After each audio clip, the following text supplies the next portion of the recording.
This is going to be a tough zone if you're late to arrive. Now, the fact that we do have some Gibraltars and some baby comps, like you mentioned with the Valkyrie picks starting to upsurge, means that late landings are an option. You have that option of the bubble from the Gibraltar, also the castle wall from the Newcastle to solidify a spot. It's one of those, it's like we saw yesterday in a couple of those match fours where we've gone to a few zones with not a lot of natural cover, but the fact that where we are in the bands means the compositions are kind of leading to be able to make it a little bit more playable.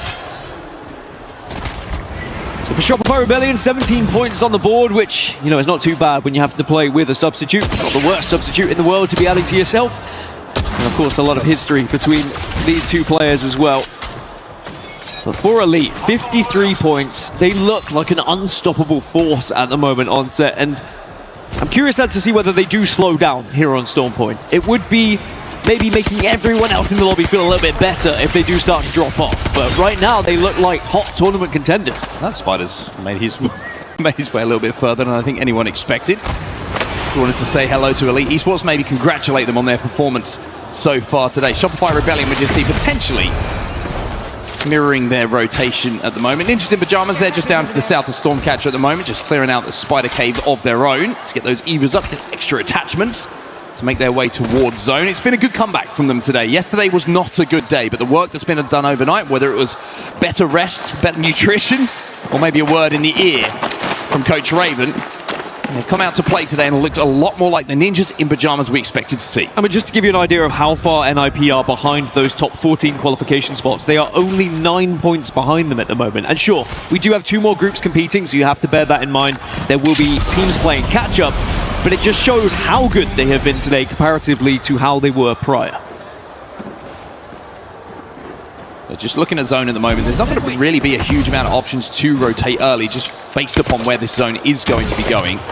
So you're going to see a lot more teams playing a slower game, especially when we do mention there's a lot of Valkyrie in the lobby. There's no need to really arrive as early as when Valkyrie isn't in the composition, or maybe when the zone is a little bit more favorable to some natural buildings and cover.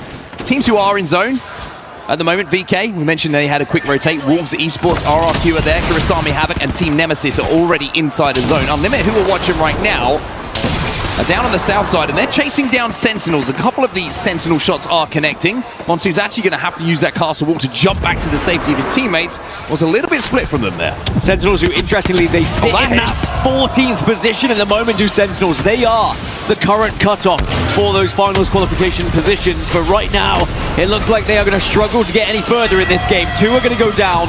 Is there one remaining player to survive and maybe keep their chances here, as Sito Station is going to be the escape route for the last remaining? Yeah, Blinkson managed to just about get out, but resetting is another question. There is actually a crafter at Sito Station if he wants to try and hit that. Flag going to be moving from Mill, so the exit plan is a little bit shaky for them. Elite, they're going to take to the skies now. The first Valcult that we're going to see on our screens.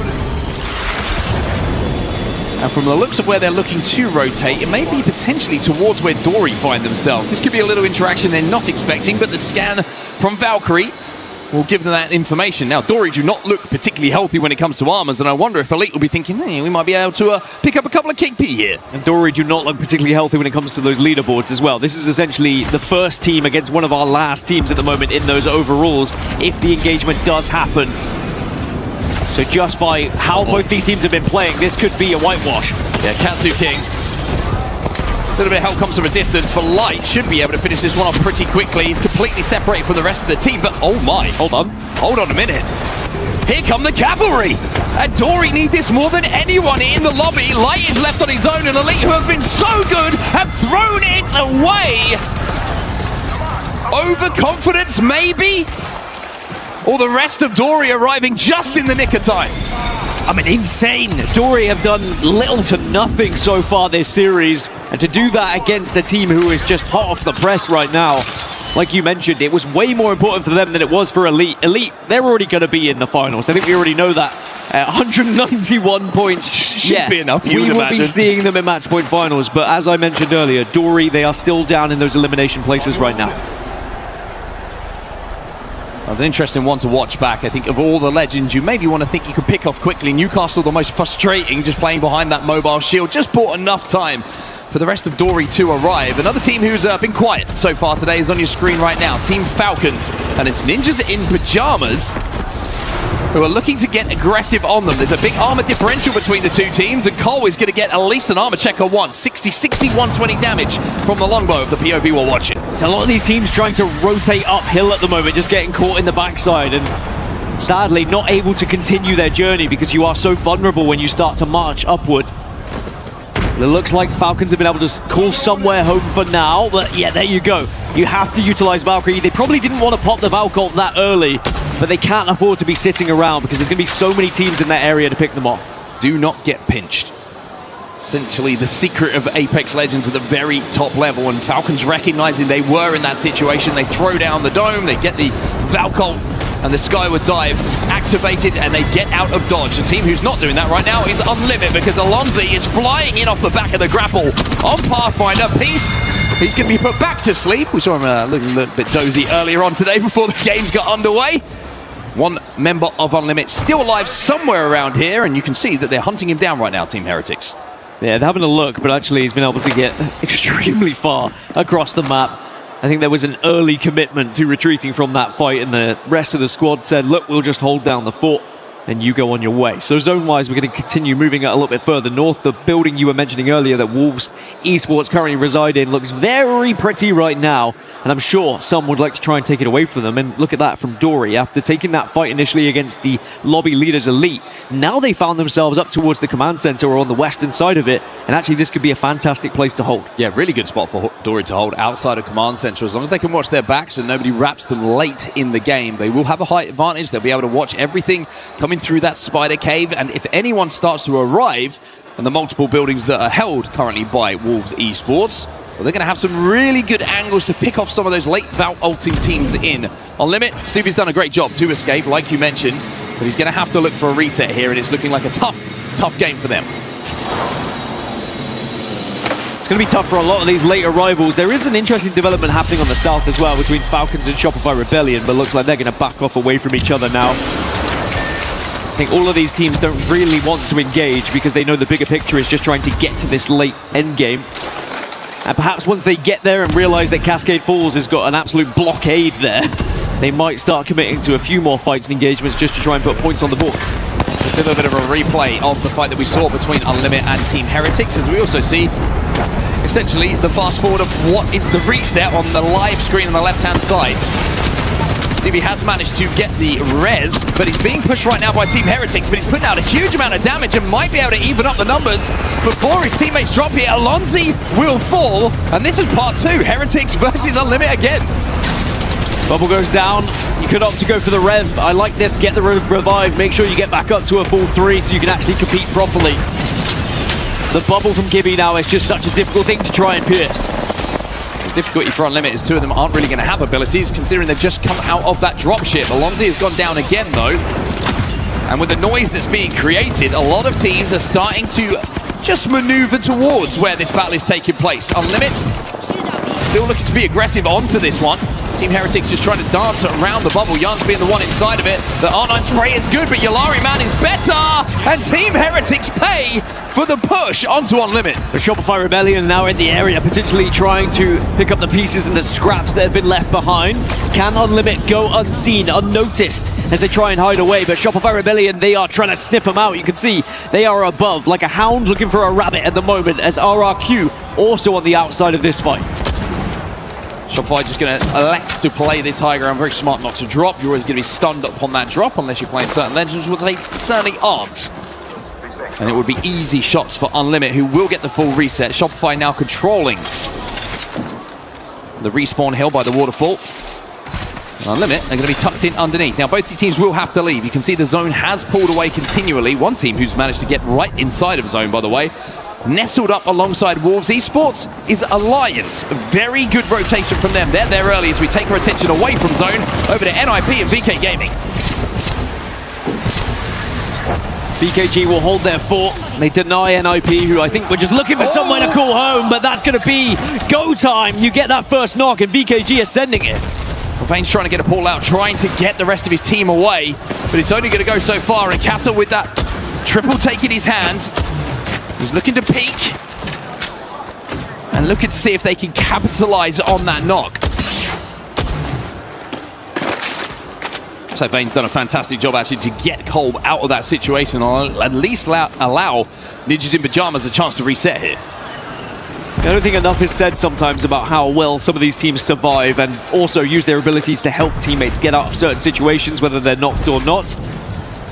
As now Team Falcons have actually been able to surpass a lot of the congestion that we saw at Cascade Falls and are going to continue on their journey. I think they used a lot of the noise that was happening elsewhere as a little bit of a distraction here, and now they can play under the bridge for now. Elsewhere in Cascade, you can see Shopify Rebellion up on the high ground. This is where the zone is going to be ending, though. This is the compound at the top of the cannon and at the bottom of the zip line, depending on how you want to look at it. Wolves were hit early. They had a great early rotation from Cascades. Alliance joined them very soon after. Now it's about looking to the skies. All of these teams later on will be hitting those valve poles to try and play the roofs, try and play some of the staircases underneath. If you can control the space and force teams away, Wolves' chances of winning this game go up significantly. That bubble's going to save RC. No Name decides there's no need to push this. You look at some of these fights, you're like, without a bubble, they are completely dead there. But without a bubble, you probably don't Valken to that point either. But you are going to see now Wolves just back off and say, all right, we weren't able to take them out on landing, as Virtus Pro will get eliminated on their push. Yeah, we're going to see a few teams start to get eliminated on this southern side. Flat are going to be the next out of the lobby. Sentinels, who managed to reset thanks to Blixer, are going to be safe inside of Cascades. Elsewhere, look at the zone. Alliance starting to do a little bit of work. Gen G were arriving. Ninjas in Pajamas are saying goodbye. They've just been eliminated down on that southern side. A tough rotate for them, but having had to leave that fight with VKG a little bit earlier down on that south side, as Unlimit, who are back in that game, having won that important fight on the respawn, now look to move forward. Rejects have just been eliminated in the meantime. They might get sandwiched here though, because Team Nemesis are on the other side of it. You've got RRQ on one, Nemesis on the other. Gen G just fell out of the lobby at the same time, but it would be very impressive if Unlimit get out of this unscathed. Yalari man getting peeked, getting prodded. Pricey looking to pinch. It's interesting to see the POV of Pricey a little bit earlier on one of those games on Olympus. When he went down as the final player alive, just complete frustration being shown by him. He knows how much a couple of points can make the difference when it comes to the final standings at the end of this group stage. 44 seconds until they have to move. Monsoon is down here, but he's got the castle wall down at least. They should be able to drag him back to his feet. God, this is a brave position to try and hold, but Alliance want to deny it. They know what a threat Sentinels would be here, but are they going to get the chance to, or can Sentinels hold on? Two are now down. And sadly, I think it's about to be the beginning of the end for Sentinels unless one player can escape, which again, one has been able to get out of this corner. It's Blixer again. I wonder if it was a Valcolt up into the skies, or maybe he just skimmed around the edges of the problems. Unlimit have just been eliminated down on that southern side. They weren't able to survive. Blixer is redefining what it means to survive so far in this game. Alliance just went up in the overalls into the top 20 now. They also are starting to look towards that top 14. A couple of wins on the board here, and Alliance, you know, maybe they do the unthinkable today at pushing themselves into those final positions. But of course, we're going to have to wait to see what happens in those remaining games. Now it's starting to get interesting down on this southeastern side here. Kurosame having been eliminated. Sentinels will finally fall. Unlucky sniffs out Blixer with that Mastiff and puts him in the dirt. So Alliance picking up KP and starting to pick up a little bit of form and momentum. A little bit earlier today, we saw them looking much better than they did yesterday. Nemesis up on this high ground. They've got the castle wall down, but they're going to have to take a lot of fire from a lot of teams surrounding them. It's amazing how some of these teams have been able to find themselves in this kind of position as well. And again, it's down to that baby comp. It's down to the Gibraltar. Now with a Kraber for Skittle Cakes, can they just dominate the high ground here? Not just the Kraber, unlimited ammo in it as well. So he's going to be able to fire so many rounds, as many as he wants, onto the teams that are surrounding. That's going to make that position on the high ground much easier to fortify.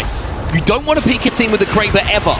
And being able to rattle off shots with that unlimited ammo makes it even more scary for the team surrounding. Well, interestingly, this building we're looking at now is not going to be in the next zone. We're actually transitioning back towards the Alliance building. So only Alliance and Falcons are within the next zone. So everyone else is going to have to move in together. Skill Cakes! With that Kraber, Wolves actually try and bubble up onto the height to see if they can get a knock, but Skill Cakes hits a big shot and forces them back down. Skillking's actually hit the shot onto VK Gaming, who are down on the southeast. He's just looking at anyone who he might be able to pick a shot off and see if he can disrupt their plan. Because VK holding the south, Shopify Rebellion not too far away from them. 20 seconds until this zone now closes. And even though Nemesis are looking and trying to disrupt a little bit, they have to focus on what's happening at the task at hand of this building. They do have the gen down, which is going to make survivability a little bit better, but look at the damage being output here by Wolves. Skillcakes goes for the no-scope, he had no other option. Sacred, you've got to go huge for your team here. Maybe able to get an armor swap to survive a few extra seconds. But 10 squads might become 9 in a few moments' time if Sacred cannot survive. It's a good opportunity to get extra placement points though, even as an individual. We still have 10 squads, but we're probably going to lose 4 or 5 just in this next zone, as there's not much space to play. As now Wolves, they're trying to find that last remaining player, but Sacred looks like he's avoided the gunfire for now, as Wolves step up to try and take the high ground. Dory will land from that height. As we see how Nemesis initially took this position away on the replay. RRQ on the bottom left of your screen live though. Infinite Ammo L-Star in the hands of Easy Flash, and they're getting pushed here by GK, and they're taking a lot of damage. They are getting absolutely peppered by the defensive bombardment. The Gibby out hurts. It takes us down to 9, and suddenly this building that everyone was trying to play initially over towards the cannon becomes very enticing, as Falcons also have found a spot to call home. And I thought we were going to lose more, but everyone respecting their neighbors at the moment and knowing if you commit to a fight, you risk potentially throwing things away. Nemesis back up to a 2. They were able to get a res.